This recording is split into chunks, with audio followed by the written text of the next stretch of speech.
الحمدللہ. تو ایوب نے اپنی زندگی کے خوشگوار دن ابو ایوب کے ساتھ شاداں و فرحاں گزارے. ان کی رائے پر اعتماد کرتی رہیں، ان کی دانش مندی کی معترف رہیں. انہیں اس بات کا اعتراف تھا کہ ان کا شوہر ان کے ساتھ خیر اور بھلائی کا ارادہ رکھتا ہے. اب ابو ایوب نے ایسے دین کو اپنا لیا ہے جو لوگوں کے سارے حالات کو سنوارنے کا باعث ہے اور اپنے فیض کے چشموں سے انہیں سیراب کرنا چاہتا ہے. اب بھلا وہ اپنے شوہر کی پیروی کیوں نہیں کرے گی؟ کلمہ شہادت پڑھ کر دائرہ اسلام میں داخل ہونے کے بعد ایوب نے یہ محسوس کیا کہ اسے سعادت نے ڈھانپ لیا اور ایسا امن اور سکون میسر آیا جو اس سے پہلے کبھی نصیب نہیں ہوا تھا. ایک بار پھر ہم اس بات کو ضرور دیکھیں گے ایوب انصاریہ کی سوچ کیا تھی اور ان کا عمل کیسا تھا. سوچ کی بات ہم نے پہلے دیکھی اور عمل کی بات یہ کہ اپنے شوہر کی رائے پر اعتماد کرتی تھی. تو اس کا مطلب یہ کہ باہمی ہم آہنگی میں ایک دوسرے پر ٹرسٹ بہت زیادہ میٹر کرتا ہے اور یہ سمجھنا بہت زیادہ ضروری ہے کہ دوسرا شخص میرے لیے خیر کا ارادہ رکھتا ہے. اگر اس بات کو ذہن سے نکال دیں تو تعلقات کبھی سیدھے نہیں ہو سکتے، چاہے ماں باپ کے ساتھ ہوں، چاہے شوہر کے ساتھ ہوں، چاہے اساتذہ کے ساتھ ہوں، چاہے آپس میں دوستوں کے تعلقات ہوں. ایسا شخص کبھی سوشل بھی نہیں ہو سکتا، لوگوں کے ساتھ تعلقات نہیں بنا سکتا جو کسی پر اعتماد نہیں کرتا. لیکن دوسری طرف یہ بھی دیکھنے کی ضرورت ہے کہ آیا واقعی کوئی قابل اعتماد بھی ہے. جیسے نبی صلی اللہ علیہ وسلم نے فرمایا کہ مومن ایک سوراخ سے 2 بار نہیں ڈسا جاتا، تو بلا جواز بھی اعتماد نہیں ہوتا. لیکن جہاں اعتماد کی گنجائش ہے اور اعتماد کرنا چاہیے وہاں بلا جواز شکوک و شبہات میں مبتلا رہنا بھی خود انسان کو خراب کر دیتا. پھر آپ دیکھیے کہ انہوں نے جب اپنے شوہر پر اعتماد کیا تو جس دین کو انہوں نے قبول کیا اس دین پر بھی انہوں نے اعتماد کیا، اور پھر دین جب قبول کر لیا تو اس سکون کو اور اس امن کو بھی ٹیسٹ کیا انہوں نے کہ جس چیز کو انہوں نے قبول کیا واقعتاً وہ دل کو، روح کو اور زندگی کو ایک نئی دنیا میں لے آتا ہے. جب سیدنا مصعب بن عمیر اسد بن زرارہ کے گھر مہمان بن کر ٹھہرے اور لوگوں کو قرآن پڑھ کر سنایا اور انہیں دین الہی کے احکامات سمجھائے تو ابو ایوب بھی ان لوگوں میں سے ایک تھے جو سیدنا مصعب بن عمیر کے گھر پر ان کی مجالس میں حاضری دیتے تھے تاکہ ان مجالس میں جو قرآنی آیات پڑھی جاتی ہیں انہیں یاد کر لیں، نبی صلی اللہ علیہ وسلم کی احادیث کو سنیں اور دینی احکامات سے روشناس ہوں. سیدنا ابو ایوب انصاری کا یہ معمول تھا کہ جو کچھ وہ نبی کریم صلی اللہ علیہ وسلم کی زبان سے سنتے اسے اپنی بیوی سیدہ ایوب انصاریہ اور اپنے ساتھیوں کو بتاتے تھے. اور اس میں ہمارے لیے بہت بڑی مثال ہے کہ جو کچھ آپ خود سیکھتے ہیں آپ کے پاس وہ امانت ہے، اس کا تذکرہ اپنے پیاروں کے درمیان اور ارد گرد کے لوگوں کے درمیان ضرور کرنا چاہیے. یہی ہمیں ان لوگوں کی زندگیوں سے سبق ملتا ہے. پھر ایسا ہوا کہ نبی صلی اللہ علیہ وسلم مکہ سے مدینہ ہجرت کر کے مدینہ کو رونق بخشنے کے لیے اور ایک نیا شہر آباد کرنے کے لیے اللہ کے حکم سے تشریف لے آئے. جب مدینہ والوں کو یہ خبر ملی تو مدینہ والے بےتاب ہو گئے، وہ اپنے گھروں کے اندر ٹھہرے نہیں رہے. رسول اللہ صلی اللہ علیہ وسلم کا استقبال کرنے کے لیے اپنے گھروں سے نکلے اور مدینہ میں عید کا سا سما تھا. حضرت انس کہتے ہیں کہ مدینہ والوں کی وہ خوشی جو نبی صلی اللہ علیہ وسلم کی آمد کے موقع پر تھی وہ خوشی عید سے بھی بڑھ کر تھی. یعنی ایسا منظر مدینہ میں اس سے پہلے نہیں دیکھا گیا تھا. ابو ایوب انصاری اور ایوب انصاریہ بھی رسول اللہ صلی اللہ علیہ وسلم کا استقبال کرنے والوں میں سے تھے کیونکہ ایمان لانے کے بعد وہ نبی صلی اللہ علیہ وسلم سے بے پناہ محبت رکھتے تھے. پھر ایسا ہوا کہ جب نبی صلی اللہ علیہ وسلم مدینہ میں آ گئے تو ہر کسی کا دل تھا کہ قصوہ نامی اونٹنی کی نکیل پکڑے اور اپنے گھر کے سامنے لے آئے. بےتابی اپنی جگہ پر اور اللہ کا فیصلہ اپنی جگہ پر. رسول اللہ صلی اللہ علیہ وسلم نے فرمایا خلو سبیلہا فانہا مأمورہ، اس کا راستہ چھوڑ دو، یہ تو اپنے کام پر مامور ہے، یعنی اللہ کے حکم کے مطابق چلے گی اور اپنی جگہ پر جا کر بیٹھ جائے.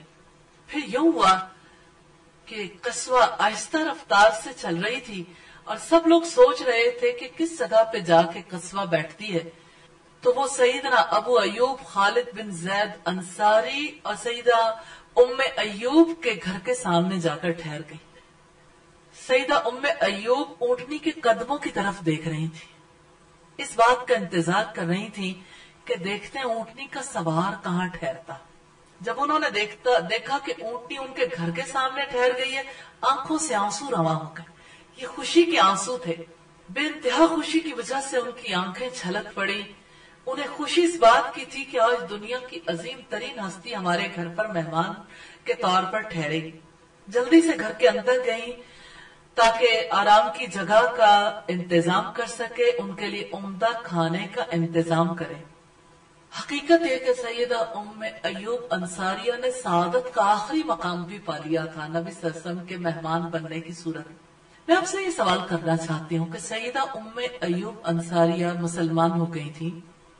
رسول اللہ کی آمد پر سارے لوگ تو باہر استقبال کر رہے تھے، وہ اندر کیوں گئی؟ کھانے کا انتظام کرنے اور آپ کے رہنے سہنے کے لیے، آپ کے آرام کے لیے انتظام کرنے. کیا گھریلو انتظام کرنا عورت کے فرائض میں سے ہے، یا یہ ہے کہ یہ انتظام ابو ایوب نے کرنے تھے؟ تو ذمہ داریاں تقسیم شدہ ہیں. باہر کی ذمہ داریاں مردوں کی اور گھریلو ذمہ داریاں خواتین کی.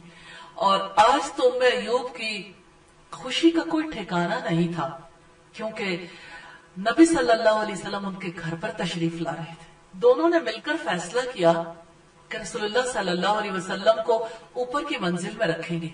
لیکن اب صلی اللہ علیہ وسلم نے یہ فیصلہ کیا کہ میں آنے جانے والوں کو تکلیف ہوگی، اس لیے میں نچلی منزل میں قیام کروں گا. پھر آپ صلی اللہ علیہ وسلم کے حکم پر دونوں نے لبیک کہا.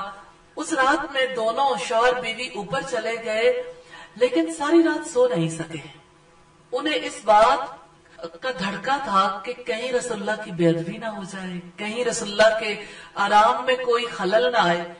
جب صبح ہوئی دونوں نیچے اترے، سلام کیا اور عرض کیا کہ اللہ کے رسول ہم ساری رات جاگتے رہے، ہمیں اندیشہ تھا کہ کہیں ہم آپ کے اور وحی کے درمیان حائل نہ ہو جائیں. پھر مؤدبانہ عرض کیا کہ آپ ہمارے گھر میں بالائی منزل میں تشریف رکھیں. تو آپ بالائی منزل میں قیام پذیر ہو گئے اور دونوں میاں بیوی نچلی منزل میں آ گئے. پھر دونوں اپنے مہمان کے آرام اور سکون کے لیے پوری طرح سے مصروف ہو گئے. مسجد نبوی کی تعمیر ہونے تک اور اس کے ساتھ ملحق ازواج مطہرات کے لیے حجروں کی تعمیر ہونے تک سیدنا ایوب کے گھر میں رسول اللہ صلی اللہ علیہ وسلم نے قیام کیا. سیدنا ابو ایوب انصاری اور ان کی بیوی سیدہ ام ایوب انصاریہ کے لیے یہ بڑا برکت والا سلسلہ تھا. حقیقتاً ان کی آنکھوں اور دلوں کو نبی صلی اللہ علیہ وسلم کی وجہ سے سکون نصیب ہوتا ہوگا، اور آپ صلی اللہ علیہ وسلم کہ ان کے گھر قیام پذیر ہونے میں بھی ہمارے لیے نمونہ ہے. ایسا کیوں ہوا کہ مدینہ میں لوگ چاہتے تھے کہ رسول اللہ ہمارے گھر پر قیام پذیر ہوں؟ کیا یہ موقع صرف اہل مدینہ کے لیے تھا؟ ہاں، اس وقت تو اہل مدینہ کے لیے ہی تھا، لیکن بعد میں آنے والے محروم نہیں ہیں، کیونکہ اللہ تعالیٰ کے دین کو پھیلانے کے لیے لوگ اپنے گھروں سے نکلتے ہیں اور مختلف مقامات پر جا کر ٹھہرتے ہیں. تو یاد رکھیے کہ جب کوئی اپنے گھر بار کو چھوڑتا ہے، مہاجر بن جاتا ہے، تو باقی لوگوں کو اللہ تعالیٰ محروم نہیں کرتا، انہیں انصار کی سطح پر جینے کا موقع دیتا. اور انصاریوں میں سے دیکھ لیجئے رتبہ بلند کس کو ملا، جس کے گھر پر رسول اللہ صلی اللہ علیہ وسلم مہمان بن کر ٹھہرے. اس لیے ضرور سوچیں اپنے گھروں کے بارے میں، کیا ہمارے گھر میں کوئی اس مقصد کے لیے کبھی آ کے ٹھہرا ہے کہ اللہ تعالیٰ کے دین کی دعوت کے لیے آئے اور ہمارے گھر پر قیام پذیر ہو اور ہمیں میزبان بننے کا شرف نصیب ہو. ہم واقعات اسی لیے پڑھتے ہیں کہ ان واقعات سے اپنے لیے سوچیں کہ ہم کس طرح سے رسول اللہ صلی اللہ علیہ وسلم اور آپ کے صحابہ کے اسوے پر عمل کر سکتے. تو ضرور سوچتے رہیے گا، اور جب اللہ تعالیٰ سے آپ دعا کریں گے اور اللہ تعالیٰ آپ کو موقع عنایت فرمائیں گے تو پھر پیچھے نہ رہیے گا، پھر اس سعادت پر اللہ تعالیٰ کا شکر ضرور ادا کیجیے گا انشاءاللہ تعالیٰ. جب رسول اللہ صلی اللہ علیہ وسلم نے سیدنا ابو ایوب انصاری کے گھر سے اپنے حجرے میں منتقل ہونے کا ارادہ کیا تو دونوں بہت رنجیدہ ہوئے، لیکن جب پتا چلا کہ رہائش قریب ہی ہوگی اور امہات المومنین کے حجرے ان کے گھر کے بالکل سامنے ہیں، اس طرح رسول اللہ ہمیشہ ہمارے پڑوس میں رہائش پذیر رہیں گے، تو ان کی خوشی کی کوئی انتہا نہ رہی۔ سیدنا ابو ایوب انصاری اور ان کی بیوی سیدہ ام ایوب انصاریہ کی عادات میں سے ایک اہم عادت سخاوت کا پہلو تھا۔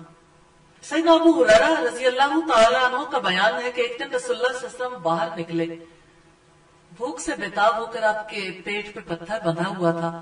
جب آپ باہر نکلے تو آپ نے دیکھا سیدنا ابو بکر اور سیدنا عمر رضی اللہ تعالیٰ عنہما ابھی آپ سے پہلے باہر موجود ہیں، ان دونوں کے پیٹ پہ بھی پتھر بندھے ہوئے تھے۔ آپ نے وجہ دریافت کی تو پتا چلا کہ بھوک نے بیتاب کر رکھا ہے، کچھ کھانے کے لیے تلاش کرنے کو نکلے۔ تو آپ صلی اللہ علیہ وسلم نے ان کو ہمراہ لیا اور آپ اس موقع پر چل دیے۔ آپ نے ایک انصاری کے گھر پہ قیام کیا، یعنی اس کے گھر پہ پہنچے مہمان کی حیثیت میں۔ تو گھر والوں سے پوچھا کہ خاتون جو گھر پہ تھی ان سے پوچھا کہ گھر والے کہاں ہیں، تو انہوں نے بتایا کہ وہ باہر کسی کام سے گئے ہیں۔ انصاری صحابی کو جب پتا چلا تو وہ واپسی پہ کھجور کے خوشے توڑ کر لائے اور اس طرح سے نبی صلی اللہ علیہ وسلم کے سامنے رکھے اور ٹھنڈا پانی بھی پیش کیا۔ پھر انہوں نے ہاتھ پہ چھری پکڑ لی تو آپ صلی اللہ علیہ وسلم نے فرمایا کسی دودھ پیتی بکری کو نہ ذبح کر دینا۔ تو انہوں نے ایک نسبتاً کم عمر بکری کا انتخاب کیا اور اسے ذبح کیا۔ پھر جب کھانا بن گیا، یعنی اس موقع پر ام ایوب انصاریہ نے اور لوگوں نے بھی ساتھ ہیلپ کی ہوگی، بہرحال کھانا بنایا۔ پھر آپ صلی اللہ علیہ وسلم کے سامنے جب کھانا آیا تو اس موقع پر آپ صلی اللہ علیہ وسلم نے سب سے پہلے کھانا نکالا اور ایک صحابی سے کہا کہ جاؤ فاطمہ کو کھانا دیا، بہت دن ہو گئے اس نے اچھا کھانا نہیں کھایا۔ تو یوں ہمیں پتہ چلتا ہے کہ آپ صلی اللہ علیہ وسلم کے صحابی کس طرح سے آپ کی خدمت کے لیے مصروف عمل رہتے تھے اور کیسے سخاوت کرتے تھے۔ ہمیں ان صحابی کے بارے میں روایات سے ہی پتہ چلتا ہے کہ وہ ام ایوب انصاریہ اور ابو ایوب انصاری تھے، جنہوں نے آپ صلی اللہ علیہ وسلم کے میزبان کا کردار یہ فرائض انجام دیے۔ اور ہمیں ایک اور روایت سے یہ بھی پتہ چلتا ہے کہ وہ گھر جس گھر میں آپ صلی اللہ علیہ وسلم گئے تھے ان کے میزبان ابو الحسن بن التیہان تھے۔ مہمان نوازی کی خدمت سر انجام دینے والے سیدنا ابو ایوب انصاری اور ان کی بیوی سیدہ ام ایوب انصاریہ تھے۔ اس موقع پر آپ صلی اللہ علیہ وسلم نے حضرت ابو بکر سے اور حضرت عمر سے یہ فرمایا، قیامت کے دن تم سے نعمتوں کے بارے میں ضرور پوچھا جائے گا، بھوک نے تمہیں اپنے گھروں سے نکالا، اب تم اس حال میں واپس لوٹ رہے کہ عمدہ خوراک کی نعمت سے سرفراز ہو چکے ہو۔ یہاں اس موقع پر رک کے یہ بھی سوچنے کی ضرورت ہے کہ دنیا کی عظیم ترین ہستیاں تو بھوک سے بیتاب ہو کر گھر سے نکلی تھی، آج لوگ بھرے پیٹ گھر سے نکلتے ہیں پھر بھی مال کی ہوس ختم نہیں ہوتی، یعنی اپنا سارا وقت اسی مال کے لیے لگانا چاہتے ہیں جس مال نے کم نہیں آنا، جو ہاتھ کی میل ہے۔ اس لیے دنیا کمانے کے لیے اتنی ایفرٹ ضرور کرنی چاہیے جو بنیادی ضروریات ہیں، لیکن اس سے آگے بڑھ کے اپنے فرائض کو بھی سوچنا چاہیے کہ ہم زندگی گزارنے کے لیے بھیجے گئے، زندگی ہمیں کیوں ملے۔ تو ان فرائض کے بیہاف پہ کہ انسان کو عبادت کا وقت نہ ملے، تلاوت کا وقت نہ ملے، اللہ تعالی کی یاد کا وقت نہ ملے اور اپنے بچوں کی اچھی تربیت کا وقت نہ ملے اور اسلام کی دعوت و تبلیغ کے لیے کوئی وقت نہ ملے، سارے کا سارا وقت اگر صرف رزق کمانے کے لیے لگا دیں تو مجھے کوثر نیازی کا ایک شعر اس موقع پہ یاد آ رہا ہے۔ وہ کہتا ہے کہ تو نے حق کو چھوڑا ہے احساس غربت سے فقط، سوچتا ہوں تو دل احساس سے دہل جاتا ہے، کیا اس بات سے بھی نہ تھی تجھ کو آگہی کہ رزق تو اس دور میں کتوں کو بھی مل جاتا ہے۔ یعنی رزق کی خاطر تم پوری زندگی لگانا چاہتے تو رزق تو اللہ تعالیٰ ہر ایک کو دیتا ہے، کوشش کرنا ہر ایک کا فرض ہے، لیکن کوشش میں سارے کا سارا وقت اگر انسان صرف رزق کے لیے لگا دے تو یہ عقل مندی کا ڈیسیژن نہیں ہے۔ تو ہمیں سبق لینا چاہیے ان ہستیوں سے جنہوں نے ڈیسائیڈ کر رکھا تھا، جس سے حضرت عمر اور ان کے انصاری ساتھی نے ڈیسائیڈ کیا تھا کہ رزق بھی کمانا ہے اور رسول اللہ کی مجالس میں بھی جانا ہے. ایک دن میں رزق کمانے کے لیے جاؤں گا، اور میرے انصاری دوست سے حضرت عمر نے کہا کہ آپ رسول اللہ کی مجلس میں جانا، اور دوسرے دن تم رزق کمانے کے لیے تجارت کے لیے جاؤ گے اور میں رسول اللہ کی مجلس میں جاؤں گا. اور شام کو اس وقت تک گھر کو واپس نہیں لوٹیں گے جب تک کہ وہ باتیں ساری کی ساری باتیں شیئر نہ کر لیں جو رسول اللہ کی مجلس میں ہو. تو اس طرح سے یعنی انہوں نے ایک بیلنسڈ وے اختیار کیا، نہ دنیا کو چھوڑا اور نہ دین کو چھوڑا، نہ دینی ذمہ داریوں کو چھوڑا.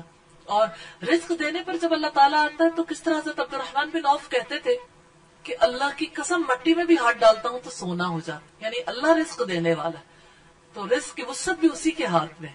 تو اگر کوئی یہ سمجھ لے کہ میرے زیادہ وقت لگانے سے، محنت کرنے سے مجھے زیادہ رزق نصیب ہو جائے گا، تو برکت تو اللہ نے دینی ہے، وہ تھوڑے میں بھی زیادہ برکت دے سکتا ہے، اور رزق کی وسعت اسی کی جانب سے. تو انسان کی سمجھتا ہے رزق میں میرا اختیار ہے، میری محنت کی وجہ سے مجھے زیادہ رزق ملے گا. تو یوں ہم دیکھتے ہیں کہ لوگوں کا جو معاشی نقطہ نظر ہے وہ بدل گیا ہے آج کے دور میں. رزق کے بارے میں ان کے ذہن میں یہ ہے کہ ہمارے علم کی وجہ سے، ہماری محنت کی وجہ سے، ہماری تدبیر کی وجہ سے رزق ملتا ہے. رزق کے فیصلے تو اللہ تعالیٰ کے یہاں ہوتے ہیں، بندے نے محنت کرنی ہے لیکن اپنے وقت کو کچھ حصوں میں تقسیم کرنا ہے.